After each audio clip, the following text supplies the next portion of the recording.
글로벌 뉴스 브리핑 시간입니다. 자, 이 시간에는 저희가 주요 이슈들을 조금 더 쉽게 풀어가는 시간으로 지금 꾸려가고 있는데요.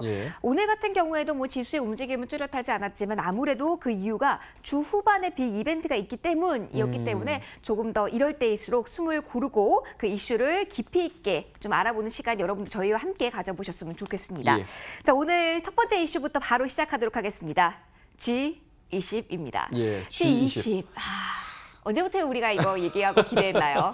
이렇게 많은 관심을 모았던 것도 처음인 것 같아요. 맞아요. G20에서 이제 가장 큰 빅 이벤트는 미국과 중국의 만남 아니겠습니까? 맞아요. 시진핑 주석과 이제 트럼프 대통령이 만나서 어떤 이야기를 가질지, 그리고 추가 관세가 여기서 유예가 될 것인지, 어떤 합의가 나올지, 아니면 파행으로 갈지, 여러 가지 그 시나리오가 관측이 되기 때문에 많이 주목이 되는 것 같아요. 일단 정상회의 전후로 주요 외교 일정 좀 살펴보면요. 네, 외신 보도 내용을 좀 종합해서 표로 만든 건데요. 일단은 미중 고위급 무역 협상이 이르면 25일부터 재개가 될 것이다라는 소식이 나와 있는 상태고요. 아무래도 주식시장의 입장에서는 북핵 문제, 그리고 미중 협상 여기에 아마 많은 포커스가 맞춰질 것 같습니다. 그러니까 28일, 29일 이후에 어떤 이야기가 나올지, 그리고 방한 일정까지 있기 때문에 조금 더 긴 시각에서 시장 참여하시는 분들은 이 이슈를 좀 볼 필요는 있을 것 같습니다. 사실 시장 관점에서 봤을 때 29일 정도면, 28일 후반이나 29일 정도면은 미중 정상회담 얘기가 나오고 나서 시장의 움직임이 좀 그 다음 주에 뚜렷해질 것 같아요. 여기서 일단 굵직한 이슈는 나오겠죠. 맞아요. 이번에 뭔가 나오긴 하겠지만 아르헨티나 이상으로 무언가 나올까 하는 의구심은 솔직히 있는 것 같습니다. 시장의 기대감도 있긴 하지만 추가 관세 부익화하는 것을 철회하진 않을 것 같고 또 한 번 유예하는 것이 가장 큰 카드 중에 하나일 것 같은데 이것으로서 시장이 만족할까? 이것으로서 휴장 연장을 호재로 받아들여도 될까? 여기에 대한 시장 참여자들의 의구심은 지금부터 이미 반영이 되고 있는 것 같네요. 저희 글로벌랩의 공식적인 입장은 계속 이렇잖아요. 그러니까 G20 여기서 특별한 큰 타결은 없을 것이다. 서로 악수하면서 그냥 뭐 관세 유예가 나오면 잘 되는 거고. 관건은 그 3천억이잖아요. 네네, 그렇죠. 지금 2천억 달러에 대해서는 이미 진행이 되었고 그러니까 나머지 그 중국산 제품에 대해서 어떻게 할 것인가. 근데 지금 사실은 뭐 중국이 힘들다, 뭐 카드가 없다 이런 얘기를 저희가 몇 번이나 해드렸지만 지금 미국 소매업계 쪽에서도 반발이 나오고 있기 때문에 미국의 입지도 조금은 줄어든 상황입니다. 사실은 관세가 어디로 가겠습니까? 미국 소비자들로 가게 되기 때문에 미국 소비자연맹도 그렇고요. 주요 회사들도 이에 대한 항의를 하기 시작했다고 합니다. 그러니까 트럼프 대통령이 나는 관세 받으면 좋아, 끝! 하고 물러설 수는 지금은 없는 상황이라고 저는 보는 거죠. 어떻습니까?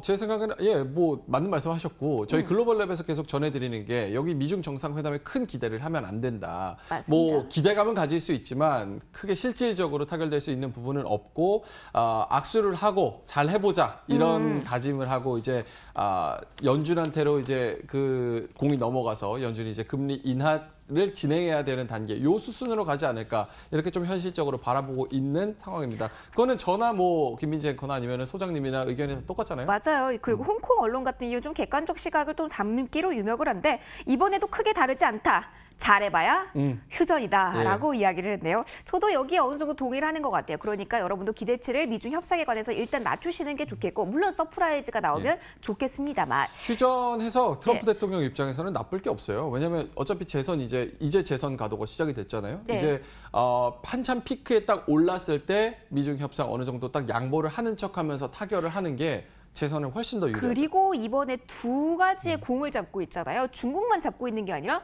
북한도 잡고 있으니까. 그러니까 한쪽에서만 성과를 낼 필요는 지금 상황에서 없는 겁니다. 어느 정도 가시적인 이제 무슨 진전이 북한 쪽에서 나온다면 그거 역시 만족스러운 여정이 트럼프 입장에서 되지 않을까라는 생각도 드네요. 제가 또 북한 전문가들이랑 매일매일 대담 프로그램을 또 진행을 하고 있잖아요. 근데 미중 무역 협상이랑 북핵 협상이랑 떼놓고 볼 수 있는 이슈냐라고 했을 때 절대 그렇지 않다고 하는 거예요. 그러니까 이 북한에 대한 카드를 미국이 어떻게 이용을 할지, 그리고 중국도 이 G20 전에 바로 북한을 방문한 것도 전략적인 이유가 있기 때문에 이 북핵 협상이 어떻게 진행되는지도 같이 지켜보셔야지 더 G20에 대한 미중 무역 전쟁에 대한 힌트를 얻을 수 있다는 점 참고를 하시면 좋을 것 같아요. 맞물리는 것이다. 다른 이슈가 아니다라는 점 좋은 지적해 주신 것 같아요. 자, 지금 사실은 뭐 중국 쪽에서 많이 양보를 한 것 같다, 뭐 여러 가지 이야기가 나오고 있지만 22일이면 사실은 며칠 안 됐잖아요. 근데 제가 사설을 보다 보니까 중국 언론에서 우리는 견딜 힘과 인내심이 있다. 아, 이렇게 단어를 짚었더라고요. 예, 예. 견딜 힘과 인내심. 사실은 이게 굉장히 강경한 발언이거든요. 그렇기 때문에 시주석 입장에서도 쉽게 이 정도면 됐어 하고 물러설 입장은 분명히 아닌 거는 이번에는 같아요. 뭐 홍콩 이슈도 있기 때문에 조금 더 복잡하기도 그러니까요. 하고요. 참 여러 가지 외교적, 사회적 그리고 뭐 경제적 이슈가 복합적으로 맞물려서 투자자들 입장에서는 시장 관점에서 미중 무역 전쟁이라는 한 이슈만 보시지 말고 전체적인 글로벌 정세 흐름을 같이 읽으셔야 무역 전쟁에 대한 투자 아이디어를 그대로 얻으실 수 있을 거라는 판단이 들어요. 네, 지금은 아직까지는 지금 저희가 일정 보여드린 것처럼 카더라 통신들이 좀 많이 나오고 예. 있습니다. 조금 더 공식적인 이야기가 나오고 조금 더 구체적인 이야기가 나오면 저희가 G20 관해서는 조금 더 깊이 있는 분석 한 번 더 해드리도록 하겠습니다. 저희가 G20 다음에 이제 연준한테는 공이 넘어간다 이렇게 얘기를 했는데 금리 인하에 대한 얘기예요. 근데 트럼프 대통령이 오늘 역시나 아니나 다를까 트위터 정치를 하셨어요. 트위터를 통해서 자신의 의견을 피력하는 것을 하루도 빼놓지 않은데 오늘은 여기 보이시나요? 제가 손가락을 하는 예. 부분 Like a stubborn child라는 여기 부분.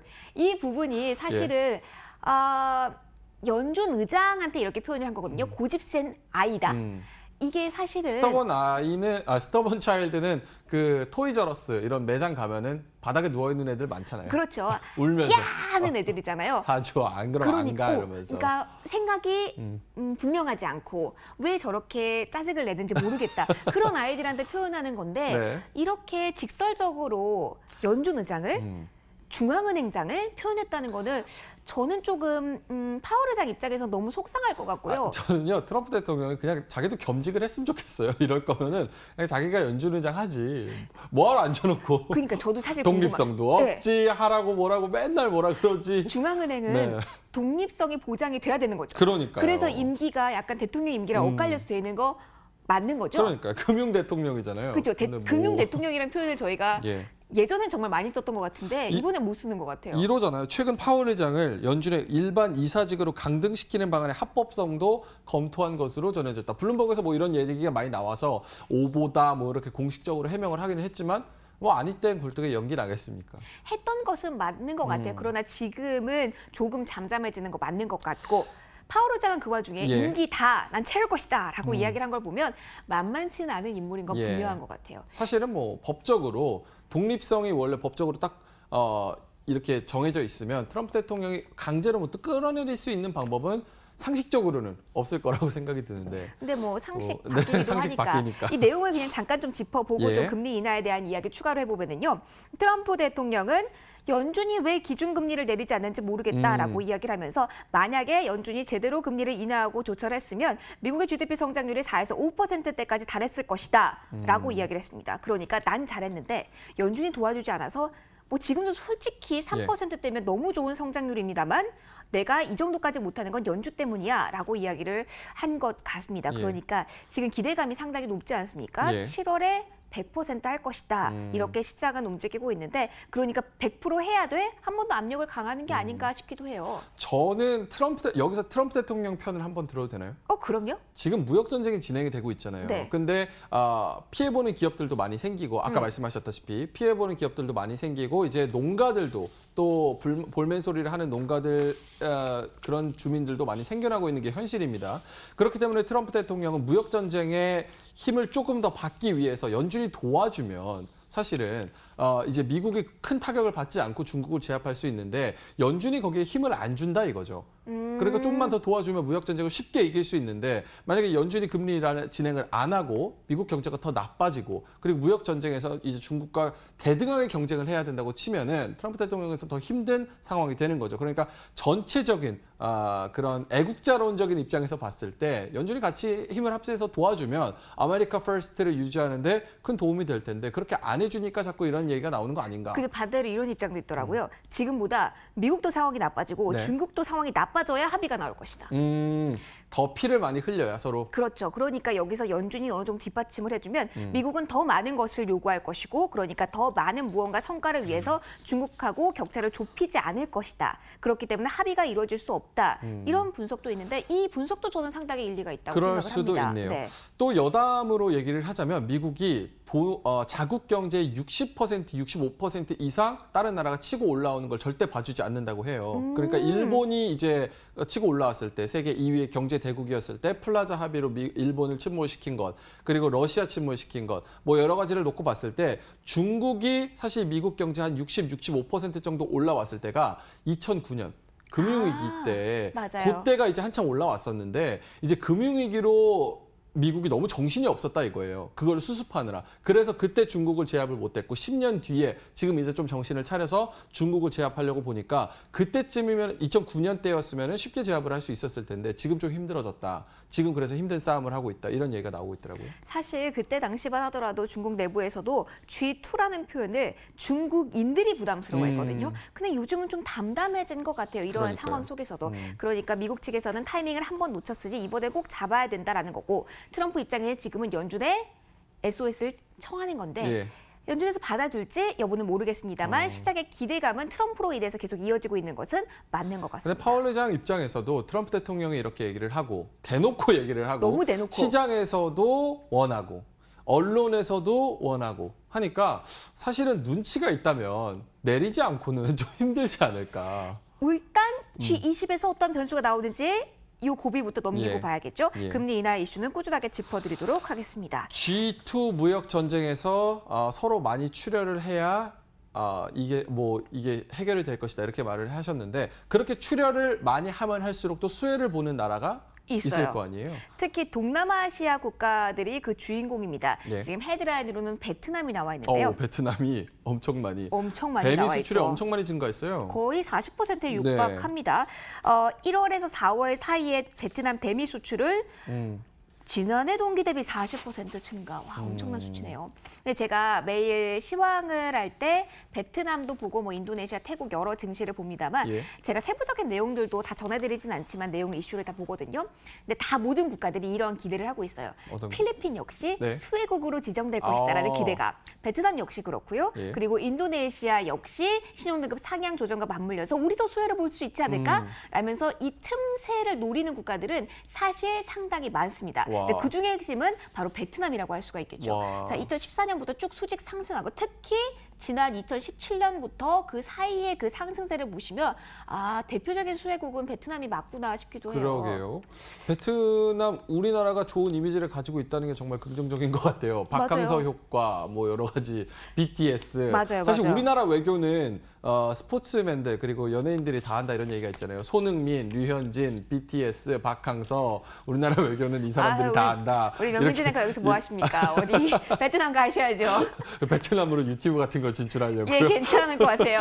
그래서 우리나라가 베트남이 이렇게 치고 올라오는데 베트남에 긍정적인 영향을 가지고 있다는 건 정말 좋은 점인 것 같고 뭐 글로벌적으로도 그렇고 우리나라 삼성전자도 그렇고 전초기지 그러니까 공장들을 많이 베트남으로 옮기고 있는 그런 추세입니다. 네, 지인들도 중국에서 일하고 있는 지인들이 상당히 많았는데 공장이 베트남으로 이전을 최근에 많이 하면서 네. 그쪽으로 간 분들이 상당히 많았어요. 일본 기업들도 그렇고 지금 한국 기업들도 네네. 그렇고 이러한 흐름이 진짜 물이 싹 들어가듯이 네네. 좀 빠르게 진행되고 있다는 점 그러니까요. 보셔야 될 것 같아요. 근데 아직까지는 미국을 중점으로 보면 이게 미중 틈새 전략이니까요. 예. 이거 한번 보시면은요. 미국 전체 의류 수입액 중에 중국산이 차지하는 비중이 35% 정도예요. 근데 베트남산의 2.5배래요. 그러니까 아직까지는 그 갭을 메우기에는 그러니까요. 역부족이긴 하다는 점은 좀 염두를 해두셔야 할 것 같아요. 근데 이게 네. 큰 파도 아닐까요? 저는 그렇게 생각을 해요. 사실 중국에서도 인건비가 많이 올라가고 중국도 이제 급격한 성장을 이뤄오면서 사실은 사실 옛날에는 한 20년 전만 20년 전만 하더라도 중국의 값싼 인건비와 대량 생산 능력 때문에 중국에서 많이 생산을 하는 거였는데 사실 지금은 상황이 그렇지 않잖아요. 이제 더 하이테크 기업으로 좀 많이 옮겨가는 그런 중국도 사이클적으로 네. 추세기도 하니까 이런 저가의 저임금 노동자의 그런 대량 생산을 위해서는 베트남으로 원래도 옮겨가고 있는 추세였는데 여기에 이제 무역 전쟁이 그 촉매제가 돼서 더 빠르게 지금 진행이 되고 있는 거죠. 특히 IT 같은 경우는 미국의 집중 공세를 받고 있기 때문에 베트남으로 더 한 발 앞서서 간 경우가 많았습니다. 베트남의 대미 휴대폰 수출만 보더라도 지난해 같은 기간 대비로 했을 때 1월, 4월 기준으로 2배 이상 늘어났다라고 해요. 특히 컴퓨터. 그런데 휴대폰 같은 경우 중국산 뚝 떨어졌고요. 컴퓨터 역시 13%나 줄었다고 해요. 타격이 상당히 IT 부분은 큰 것으로 지금 나오네요. 그러니까요. 지금 계속해서 이러한 추세는 좀 강해질 것으로 나오고 있고 앞서 말씀드린 IT 빼고도 먹는 해산물. 이것도 재밌어요. 네, 해산물과 같은 경우도 계속 늘어나고 있다라고 이야기를 해요. 여기에다가 뭐 폭스콘도 생산 공장을 베트남 쪽에 이제 만들었다라고 하니까요. 계속해서 이렇게 베트남이 중국의 대체 역할을 할까? 예. 여기에 대해서도 여러분도 좀 생각을 해보셨을 것 같은데 어떠세요? 먼저 베트남하고 여쭤볼게요. 중국에서 실제로 공장을 굴리면서 사업을 했던 분들 얘기를 들어보면은 네.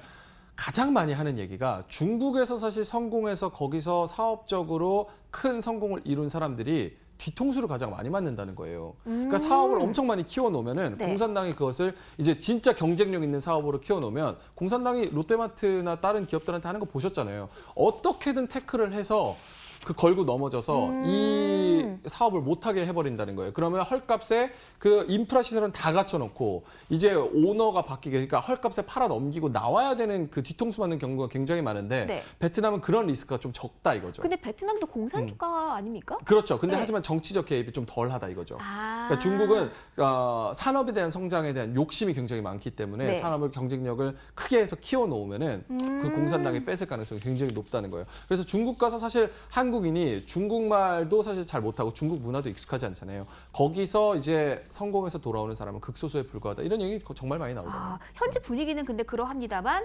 또 트럼프 대통령이 베트남을 공격할 가능성도 배제할 수는 없습니다. 네. 너네들 너무 이익 많이 취하는 거 아니야? 너네도 관세 다시 한번 우리 협상 다시 하자라고 할 수 있다는 점 염두를 꼭 설마 해두셔야겠습니다. 베트남까지 건드리겠어요. 그래도 세미 수출 4, 5위 아닙니까? 규모가 큽니다. 네, 지켜봐야겠죠. 이런 점까지 지켜보시면 예. 되겠습니다. 자, 오늘 마지막 이야기로 넘어가겠습니다. 이번 주뿐만이 아니라 저희가 지난주에도 그렇고 지지난주도 꾸준하게 암호화폐 이야기를 해드리고 있어요. 근데 안 할 수가 없어요. 저희도 사실 이 부분에 있어서 전해드리는 게 부담스럽기도 해요. 왜냐하면 한번 사회적으로 이슈가 됐었던 이슈고 맞아요. 또 변동성도 굉장히 높고 그렇죠. 또 사기꾼도 많고 맞아요. 하기 때문에 전해드리는데 부담스럽기도 한데 아무래도 대기업들이 진출을 하고 있다는 점 그리고 급격하게 상승세가 꾸준히 진행이 되고 있다는 점에서 저희가 전해드리지 않을 수가 없습니다. 네, 저희도 암호화폐계에 있을 때 이제 유행인 말이 너 스캠 아니야? 가짜 아니야? 너 사기치는 거 아니야? 아니, 이런 말을 너무 많이 들어서 열의 사실은 9은 스캡이에요, 사실. 네, 그래서 너무 부담스럽습니다만 그렇기 때문에 380에서 지금 1000 넘게 170% 넘게 상승한 그 뒷배경에 페이스북이 있는 걸 부정할 수가 없는 것 같습니다. 페이스북도 뭐 네. 이 리브라 암호화폐를 출시한다고 하는데 페이스북도 스캠은 아닐 거 아니에요. 그렇죠. 그걸 믿고 예. 사람들이 이제 현실화되는 것인가 하면서 페이스북의 암호화폐 발행을 긍정적으로 바라보면서 같이 시세 역시 올라오고 있는 것 같습니다. 요거는 모르시는 분들이 있을 수 있으니까 간단하게 브리핑 좀 해주세요. 네. 간단하게 네. 브리핑을 드릴게요. 초등학생도 이해할 수 있게. 예. 리브라라는 암호화폐를 페이스북이 이제 출시를 하려고 하고 있고 2020년에 나오네요. 근데 이제 리브라를 1달러는 1리브라로 해서 페이스북에서 자유롭게 송금도 하고 결제도 네. 하고 여러 가지를 할 수 있는 암호화폐를 출시한다 이렇게 얘기를 하고 있습니다. 뭐 요걸로 나중에는 이제 커피도 사 먹을 수 있겠고 뭐 송금도 자유롭게 할 수 있겠고. 그러니까 이전에는 문자를 한 통 보내는데 우리가 굉장히 많은 금액을 냈잖아요. 뭐 그렇죠. 많지는 않으면 몇백 원이라도 냈지만 지금은 무료로 서로 메시지를 교환할 수 있습니다. 그게 불과 10년 전이에요. 그러니까요. 여기서 아이디어를 얻어서 저커버그 쪽에서는 그런 것처럼 우리도 금융 시스템을 그렇게 만들고 싶다라는 게 이 리브라의 출시 배경 중에 하나라고도 할 수가 있는데요. 일단 시장에 주목하는 것은 페이스북이 가지고 있는 사용자 수입니다. 전 세계 24억 명에 달하는 월간 사용자를 보유하고 있는 게 바로 페이스북입니다. 그러니까 이 사용자들이 모두 리브라를 사용하게 될 경우에 중앙은행들의 입지 역시 약간 한들 위축거릴 수도 있다라는 게 이 업계에서의 지금 현재 반응이거든요. 예. 그럴 수도 있을까요?